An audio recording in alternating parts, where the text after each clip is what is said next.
শুভরাত্রি।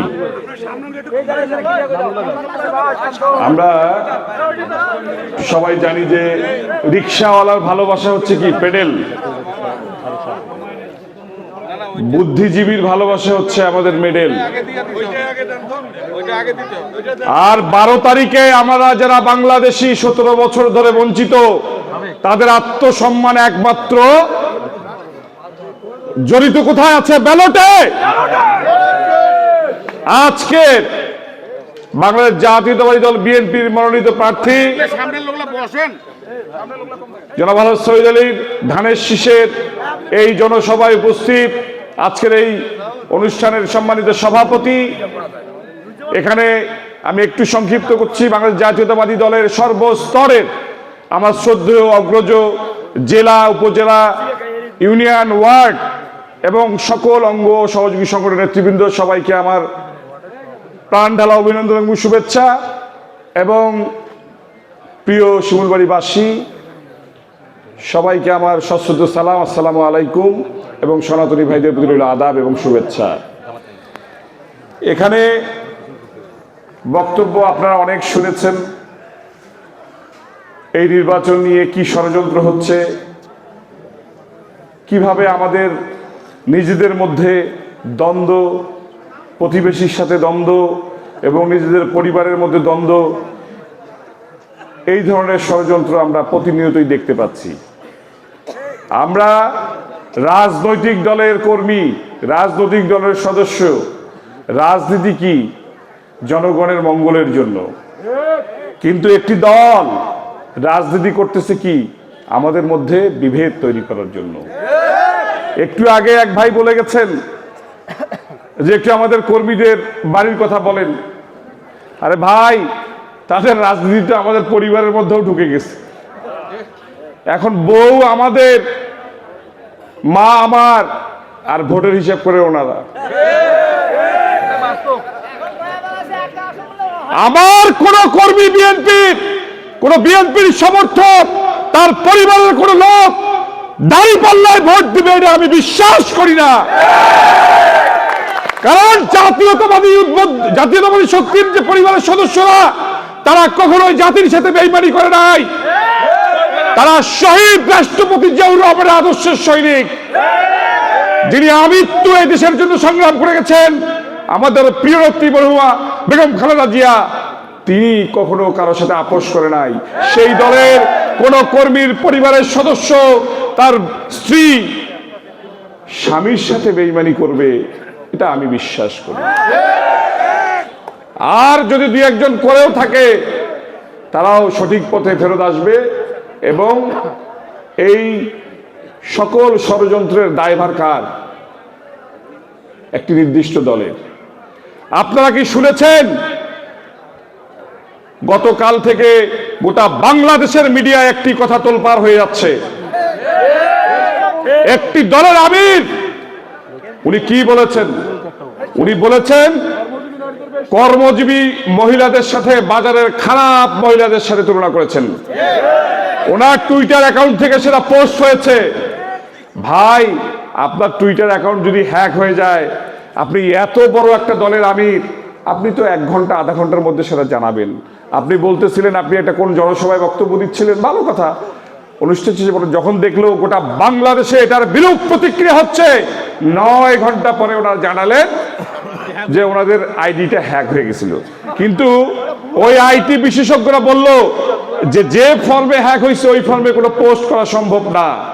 তাহলে ওনার অন্তরে যা, সেটা অবচেতন মনেই প্রকাশ পাইছে।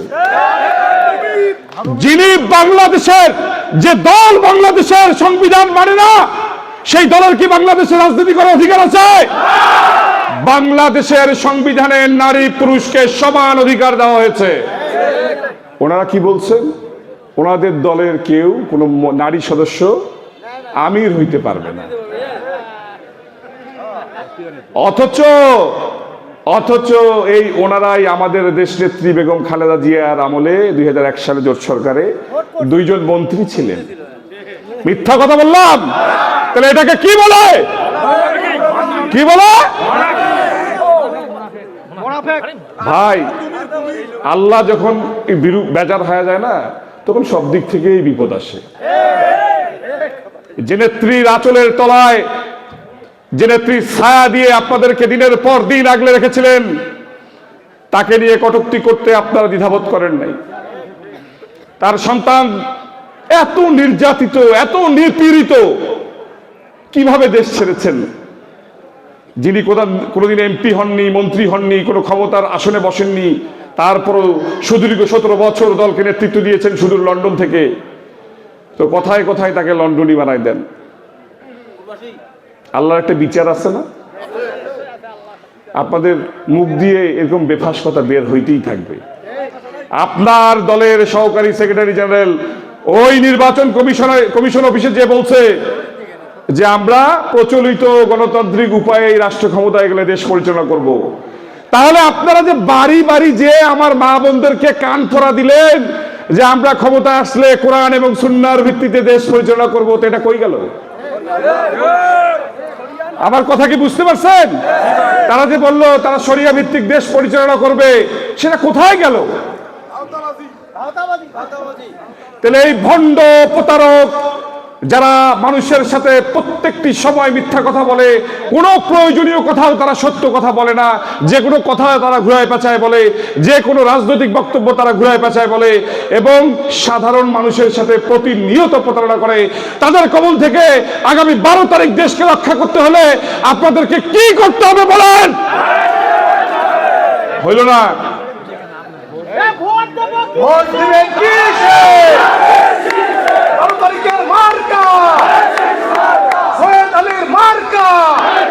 সময় অল্প, 2-1 মিনিট পার হয়ে গেছে। আমি প্রয়োজনীয় কথা 2-1টি বলতে চাচ্ছি। যেহেতু শিমুলবাড়ি ইউনিয়ন আমাদের প্রাণের ইউনিয়ন, এখানকার লোকজন, আমার আব্বা 2 বার ভোট করেছে, প্রাণ ভরে ভোট দিয়েছে, আমার সনাতনী ভাইয়েরা তারা ভোট দিয়েছে। আপনাদেরকে নিয়ে অনেক ষড়যন্ত্র হচ্ছে।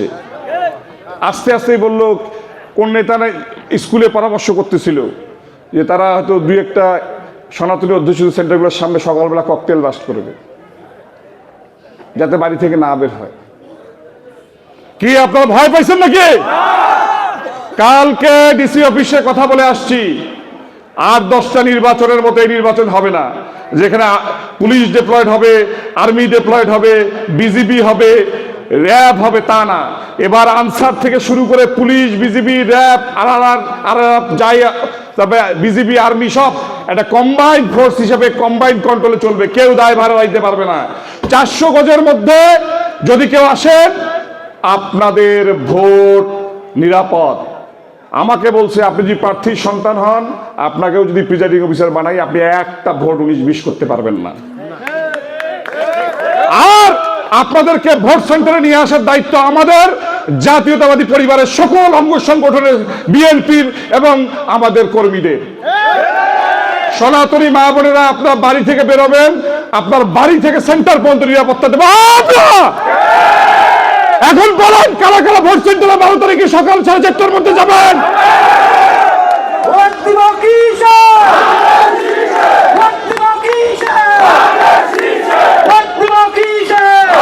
কথা অনেক বলার ছিল, অনেক ষড়যন্ত্র তুলে ধরার কথা ছিল, কিন্তু আমি জানি আপনারা সবাই সচেতন। আপনারা প্রতিটি ভোটে আপনারা সবাই ভোট সেন্টারে গিয়েছেন। আগামী 12 তারিখে আপনারা ভোট সেন্টারে যাবেন এবং আপনারা আপনাদের ভোটাধিকার প্রয়োগ করবেন। আমি আগামী 12 তারিখে ধানের শীষের বিজয়ের যে পতাকা, সেটা আপনাদের প্রত্যেকের হাতে দেখতে চাই। আপনারা সবাই আলহাজ শহীদ আলী সাহেবের জন্য দোয়া করবেন। আপনারা আমাদের মরহুমা নেত্রী বেগম খালেদা জিয়া, শহীদ রাষ্ট্রপতি জিয়াউর রহমান এবং আমাদের দেশনায়ক তারেক রহমান যেন সুষ্ঠু সুন্দরভাবে এই ভোটটি পরিচালনা করতে পারে, তাদের প্রত্যেকের জন্য দোয়া করবেন। সবাইকে ধন্যবাদ জানিয়ে, সবাইকে কৃতজ্ঞতা জানিয়ে, আয়োজকদেরকে ধন্যবাদ জানিয়ে আমি আমার বক্তব্য এখানেই শেষ করছি, কারণ একটি ছোট্ট আনুষ্ঠানিকতা আছে আমাদের এখানে। বাংলাদেশ জাতীয়তাবাদী দল জিন্দাবাদ, বাংলাদেশ জিন্দাবাদ, তারেক রহমান জিন্দাবাদ, আলহাজ শহীদ আলী সাহেব জিন্দাবাদ, শিমুলবাড়িবাসী জিন্দাবাদ।